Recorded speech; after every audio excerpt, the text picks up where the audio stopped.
باتیں معلوم کریں گے کہ قرآن کریم کے اندر کن کن ٹاپکس کو ذکر کیا گیا ہے، کیا سبجیکٹس ہیں قرآن کریم کے اندر خاص طور سے. تو بتلایا گیا ہے کہ علم الاحکام، نمبر 1 علم الاحکام، اسی طرح سے علم التذکیر، علم التذکیر بآلاء اللہ، علم التذکیر بأیام اللہ، علم التذکیر بالموت وما بعدہ، اور علم الجدل. اور پھر یہ بھی ذکر کیا گیا ہے کہ علم الامثال. تو یہ چند اہم ٹاپکس ہیں قرآن کریم کے اندر. علم الاحکام یعنی احکامات، جس سے مراد بتایا گیا ہے کہ قرآن کریم کے اندر عبادات کے متعلق جو ہم کو حکم دیا گیا ہے اس کا ذکر ہم کو ملتا ہے. مثال کے طور پر نماز پڑھنا ہے، عبادات سے تعلق ہے، زکوٰۃ کا دینا ہے، حج کا ادا کرنا ہے، اور مختلف جو عبادتیں ہیں، روزہ ہے. تو یہ احکامات کا ذکر ہم کو قرآن کریم میں ملتا ہے. تو یہ ہو گیا علم الاحکام جو کہ عبادتوں سے تعلق ہے اس کا. تو یہ ایک سبجیکٹ ہم کو ملتا ہے، یہ ٹاپک ہم کو ملتی ہے. دوسرا ہم کو ملتا ہے علم الجدل، جس کو آیات المخاصمہ یا پھر علم المخاصمہ بھی کہا گیا ہے. تو اس ٹاپک میں کیا باتیں ذکر کی گئی ہیں کہ یہود و نصارہ، مشرکین و منافقین کے باطل عقائد و نظریات کا مدلل طور پر رد کیا گیا اور ان کو دین کی طرف، دین اسلام کی طرف ان کو دعوت دی گئی. اس کا ذکر ہم کو ملتا ہے. تو چند اہم باتیں اس میں بھی ہم کو جاننا ضروری ہے کہ مشرک کس کو کہتے ہیں. مشرک جو کہ اللہ کے ساتھ کسی اور کو بھی شریک ٹھہرائے، کسی اور کو بھی خدا مانے. اسی طرح سے منافق کس کو کہتے ہیں. منافق وہ ہے جو ظاہری طور پر اپنے آپ کو مسلمان دکھائے، لیکن اندرونی طور پر، دلی طور پر وہ کفر کو چھپائے ہوئے ہوتا ہے. اس کا دل جو ہے کفر سے بھرا ہوا ہوتا ہے. اور یہودیوں، اس کی جمع یہود، یہ استعمال ہوتا ہے. تو یہ جو ہوتے ہیں یہ موسیٰ علیہ السلام کو ماننے والے کہلاتے ہیں. اور نصرانی جمع نصارہ، اس سے مراد عیسائی ہیں جو کہ حضرت عیسیٰ علیہ السلام کو ماننے والے ہیں. تو جب ان کے نبی تشریف لائے انہوں نے ان کو مانا، لیکن جب حضور صلی اللہ علیہ وسلم کا زمان مبارک آیا، حضور کی جب بعثت ہوئی، حضور نے جب دین اسلام کی تبلیغ فرمائی، تو یہودیوں نے بھی حضور کو نہیں مانا اور عیسائیوں نے بھی حضور کو نہیں مانا. تو لہذا اللہ تعالیٰ نے ان کا بھی رد فرمایا اور ان کے متعلق اہم باتیں قرآن کریم میں ہم کو بتلائی گئی ہیں.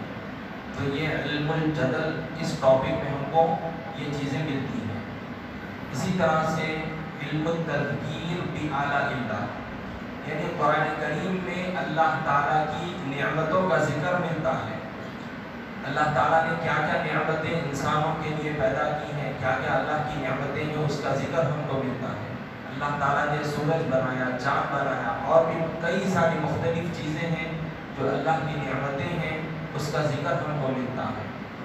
اور اس کے ذریعے سے ہم کو دعوت دی گئی ہے کہ ہم اللہ کی ان نعمتوں میں غور و فکر کریں اور اللہ کی معرفت حاصل کریں اور اپنے ایمان کو مضبوط کریں. پھر ایک ٹاپک ہم کو ملتی ہے علم التذکیر بأیام اللہ. اس کے اندر کیا چیزیں ہم کو ملتی ہیں؟ اس کے اندر ہم کو سابقہ انبیاء علیہ السلام کا تذکرہ ملتا ہے اور ان کی قوموں کے واقعات ملتے ہیں، جس کے اندر کس طرح سے ان قوموں نے جو اپنے نبیوں کو مانا، فرما برداری کی، تو ان کو اللہ تعالیٰ نے کیسا نوازا، اور جن قوموں نے اپنے پیغمبروں کو جھٹلایا، ان کا انکار کیا، تو کیسا اللہ تعالیٰ نے ان پر عذاب کو نازل کیا. تو یہ ٹاپک بھی ہم کو قرآن کریم میں ملتی ہے. پھر ایک ٹاپک ملتی ہے ہم کو قرآن کریم میں کہ علم التذکیر بالموت وما بعدہ، یعنی موت کے متعلق کہ موت کا آنا بالکل برحق ہے، اور پھر مرنے کے بعد انسان کے ساتھ کیا واقعات پیش آئیں گے. قبر کا مرحلہ ہے، پھر اس کے بعد قیامت کا مرحلہ ہے، یعنی حشر کا جو میدان ہوگا، جنت پھر دوزخ کا فیصلہ ہوگا. تو یہ چیزوں کا ذکر بھی ہم کو قرآن کریم میں ملتا ہے. اسی طرح سے ایک اور ایک اہم چیز ہم کو ملتی ہے کہ قرآن کریم میں مثالیں ملتی ہیں، کیونکہ انسان کو ایک فطری طور پر جو ہے مثال کے ذریعے سے آسانی سے بات سمجھ میں آتی ہے۔ تو اللہ تعالیٰ نے قرآن کریم میں مختلف طور پر بات کو سمجھانے کے لیے مثالیں دی ہیں، کہیں مچھر کی مثال آئی، کہیں کچھ اس طرح کی مثالیں دی گئی ہیں تاکہ انسان کو باتیں سمجھ میں آ جائیں۔ تو یہ چند اہم ٹاپکس ہم کو قرآن کریم میں ملتے ہیں، اور ہر ایک ٹاپک کے تحت بہت ساری باتیں اس کے اندر چھپی ہوئی ہیں۔ اب جب ہم قرآن کریم پڑھتے جائیں گے، اس کی مختصر طور پر ترجمہ و تفسیر ہوگی، انشاءاللہ تعالی وہاں پر اس کی مزید وضاحت ہم کو ملتی جائے گی۔ اب ایک اور ایک اہم بات، علم الاحکام کے تحت احکامات یعنی عبادات جو قرآن کریم میں ہم کو ملتے ہیں کہ اللہ تعالیٰ نے جن چیزوں کے کرنے کا ہم کو حکم دیا ہے، تو اس کے تحت چند باتیں ہم کو یاد رکھنا ضروری ہے۔ فرض، واجب، سنت اور مستحب، یہ چیزیں ہم کو ملتی ہیں۔ یہ کئی سارے لوگ ایسے ہیں ہمارے پاس کہ فرض کیا ہے، واجب کیا ہے، سنت کیا ہے اور مستحب عمل کیا ہے، یہی چیز ہم کو معلوم نہیں۔ اور ایسے بعض افراد ہیں ہمارے پاس جو مستحب عمل کو یعنی کرنے پر مستحب کی تعریف یعنی کرنے پر ثواب ہے، نہ کرنے پر کوئی گناہ نہیں ہے۔ تو ہمارے پاس آج حالات ایسے ہیں کہ معلومات صحیح طور پر نہیں ہے، تو اب اس کو کیا کرتے ہیں، وہ ایک چھوٹا سا معمولی سا کام ہے مستحب عمل، اس کو فرض کا درجہ دیتے ہیں۔ اور فرض اتنی اہم چیز ہے جس کو ادا کرنا ضروری ہے، نہ کرنے پر وہ گناہ گار ہوگا۔ مستحب عمل پر وہ نہیں کرا تو کوئی گناہ نہیں ہوتا، پکڑ نہیں ہوگی، لیکن فرض چھوڑے گا، فرض میں کوتاہی کرے گا تو اس پر گناہ ہے، اس پر پکڑ ہے، اس پر سوال ہے۔ تو ہم کو یہ چیزیں معلوم رکھنا ضروری ہے۔ تو فرض سب سے اہم چیز ہے، فرض یاد رکھ لیجیے، فرض سب سے اہم چیز ہے جس کا حکم جو دیا گیا ہے یہ کام کرنا۔ مثال کے طور پر نماز کا پڑھنا ہے، 5 وقت کی نماز جو ادا کرنی ہے فرض ہے۔ اب اگر اس میں کوئی کوتاہی کرے گا، غفلت کرے گا تو اس کے لیے کل پکڑ ہوگی، یہ یاد رکھ لیجیے۔ تو فرض یہ بڑی اہم چیز ہے، چھوڑنے والا گناہ گار ہوگا، گناہ کبیرہ کا وہ مرتکب ہوگا۔ اور اگر کوئی انکار کرتا ہے، معاذ اللہ، اگر کوئی فرض کا انکار کرتا ہے تو اسلام سے خارج ہو جاتا ہے، اسلام سے خارج ہو جاتا ہے کہ میں نماز ہی نہیں پڑھوں گا، میں زکوٰۃ ہی نہیں دوں گا، یہ چیز ہے ہی نہیں، یہ ثابت ہی نہیں ہے، اس طرح کے معاذ اللہ اس طرح کے کلمات اگر وہ ادا کرے گا جان بوجھ کر تو پھر وہ اسلام سے خارج ہو جاتا ہے۔ تو فرض کی بڑی اہمیت ہے، یہ بات کو یاد رکھیں۔ اس کے بعد جو درجہ آتا ہے وہ واجب کا ہے، فرض سے بالکل قریب میں آتا ہے وہ درجہ۔ جیسا کہ ہم واجب الوتر کی نماز ادا کرتے ہیں، عشاء میں جو 3 رکعت آخری میں جو ہم ادا کرتے ہیں فرض نماز ہونے کے بعد، تو وہ واجب ہے۔ اسی طرح سے عید کی نماز کا مسئلہ ہے، یہ بھی واجب قرار دیا گیا ہے۔ اور بھی مختلف احکامات ہم کو ملتے ہیں جو واجب کا درجہ رکھتے ہیں۔ تو فرض کے بعد جس کا درجہ ہے واجب کا ہے، اگر یہ چیز بھی سستی کاہلی سے اگر چھوڑ دیں گے تو اس پر بھی گناہ ہوگا، پکڑ ہوگی، لہٰذا اس میں بھی کوتاہی نہیں کرنی ہے۔ اب اس کے بعد جو تیسرا درجہ آتا ہے وہ سنت ہے، وہ سنت ہے۔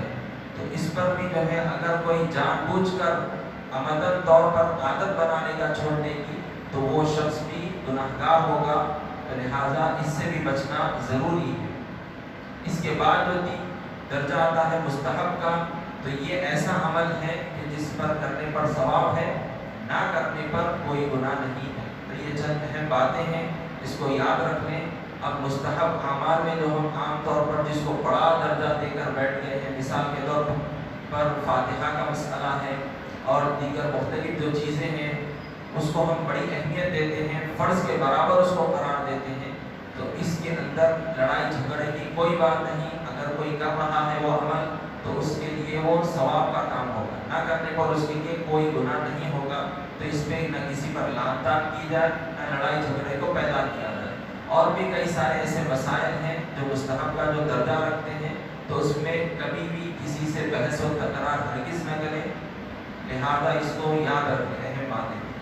اب آئیے تفسیر اور ترجمہ، ٹھیک ہے۔ ترجمہ کس کو کہا جاتا ہے؟ یعنی ایک زبان سے دوسری زبان میں بات کو پیش کرنا، تو یہ چیز ترجمہ کہلاتی ہے۔ اب یہ عربی زبان میں قرآن کریم کو اللہ رب العزت نے نازل فرمایا ہے۔ اب اس عربی زبان کو ہم نہیں جانتے، ہماری مادری جو زبان ہے وہ اردو ہے۔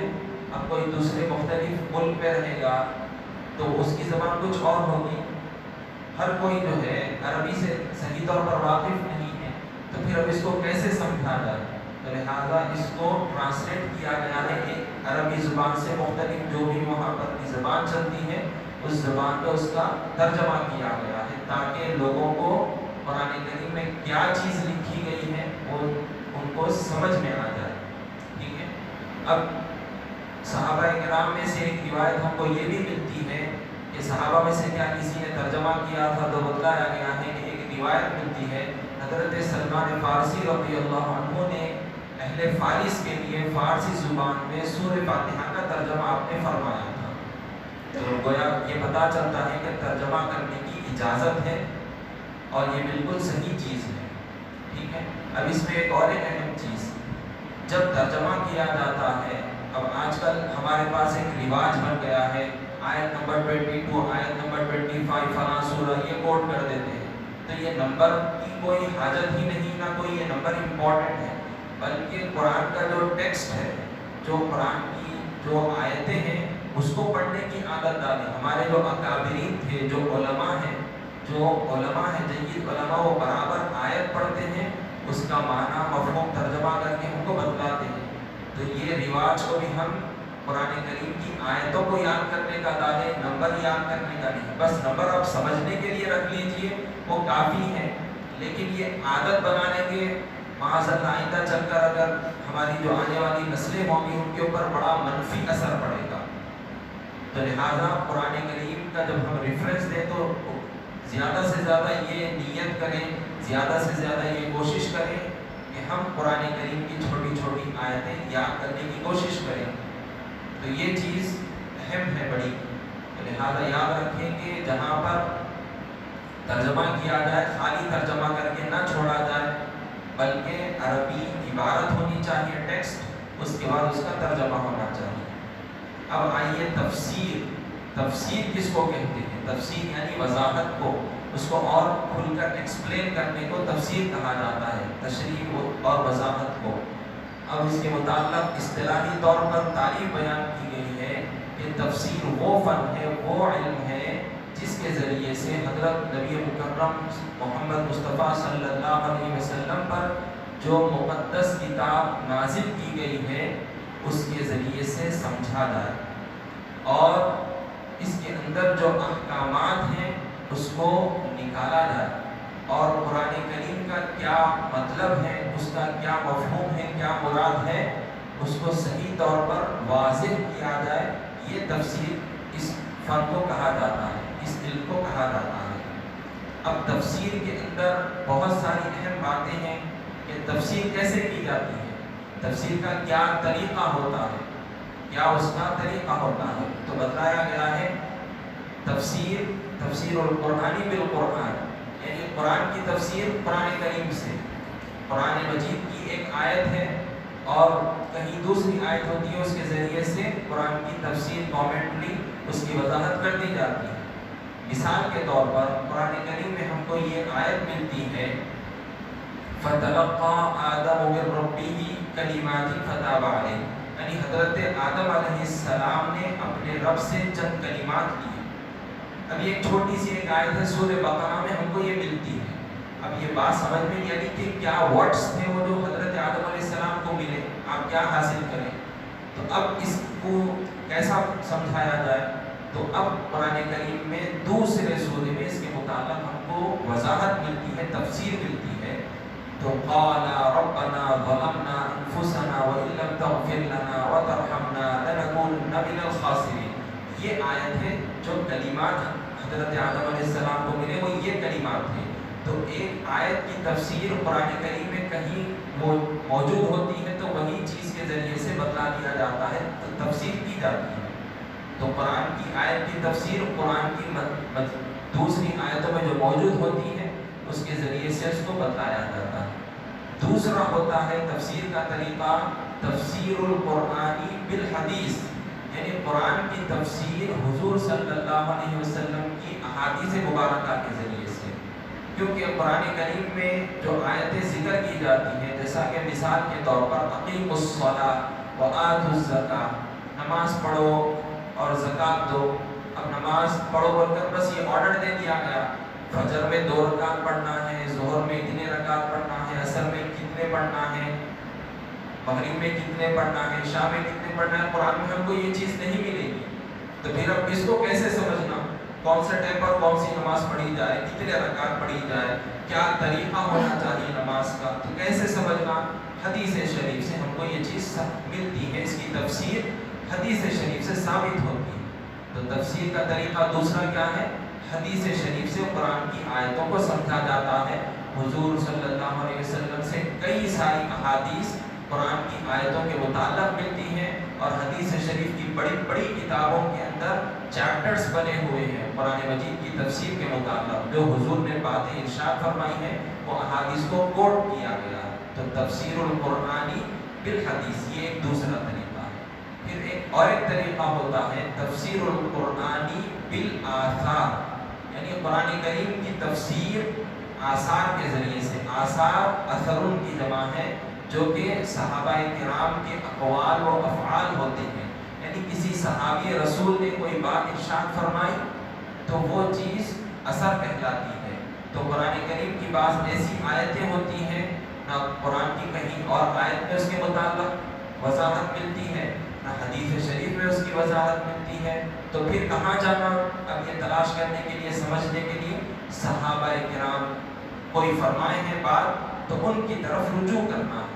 تو ان کے ذریعے سے وہ چیز ہم کو ملتی ہے، تو پھر ہم اس چیز کو صحیح طور پر سمجھ پاتے ہیں. تو لہٰذا تیسرا ایک درجہ ہے تفسیر کرنے کا صحابہ کرام کے اقوال کے ذریعے سے. پھر چوتھا ایک درجہ آتا ہے تفسیر القرآنی باللغہ، یعنی قرآن کریم کی تفسیر لینگویج، عربک لینگویج جو ہے اس کے ذریعے سے کی جاتی ہے. اب یہ لغت کے تحت جو گرامر ہوتا ہے وہ بھی اس کے اندر شامل ہے، کہ عربی زبان کے جو مختلف الفاظ ہیں، سونیمز ہیں، اور بھی مزید کئی سارے الفاظ ہیں، تو اس کو سمجھنے کا جو بتایا گیا ہے انداز، نحو، صرف، یہ سارے گرامر کے تحت اس کو ایکسپلین کیا جاتا ہے، بتایا جاتا ہے، تفسیر کی جاتی ہے. پھر تفسیر کا ایک اور ایک طریقہ ہے. کیا ہے طریقہ وہ؟ کہ تفسیر القرآنی بالرأی، یعنی قرآن کریم کی تفسیر سمجھ بوجھ عقل کے ذریعے سے. یعنی چند آیتوں میں غور و فکر کیا جاتا ہے، اور اللہ تعالیٰ جو اس مفسر پر، بیان کرنے والے پر وہ چیزوں کو ڈالتا ہے، تو وہ عقل کے ذریعے سے، فہم، فراست کے ذریعے سے ان آیتوں کو بیان کرتے ہیں. جو کسی چیز سے نہ ٹکراتی ہو تو اس کو قبول کیا جاتا ہے، جہاں پر وہ چیزیں ٹکراتی ہیں دوسری آیتوں سے اس مفسر کی رائے کو، تو اس کو رد کر دیا جاتا ہے. تو ایک تفسیر کا یہ بھی طریقہ ہے کہ عقل اور رائے کے ذریعے سے تفسیر کی جاتی ہے. تو یہ چند اہم طریقے ہیں تفسیر کے. انشاءاللہ تعالیٰ اس کی مزید کچھ مثالیں ہم بعد میں ہم اس کو جانیں گے. آج مختصر طور پر یہ چند اہم باتیں تھیں. اب اس کے بعد اور بھی کچھ اہم معلومات ہیں کہ قرآن کریم میں جو رکوع ہیں، آیتیں ہیں، اور پھر جو پارے بنائے گئے ہیں، منزلیں جو بنائی گئی ہیں، یہ کیا درجہ رکھتی ہیں، یہ کس طرح سے بنی ہیں، اس کے متعلق اور پھر چند اور مزید اہم معلومات ہم حاصل کریں گے. آج کے لیے اتنا کافی ہے. وصلی اللہ تعالیٰ وسلم علی خیر خلقہ سیدنا محمد و علی آلہ وصحبہ.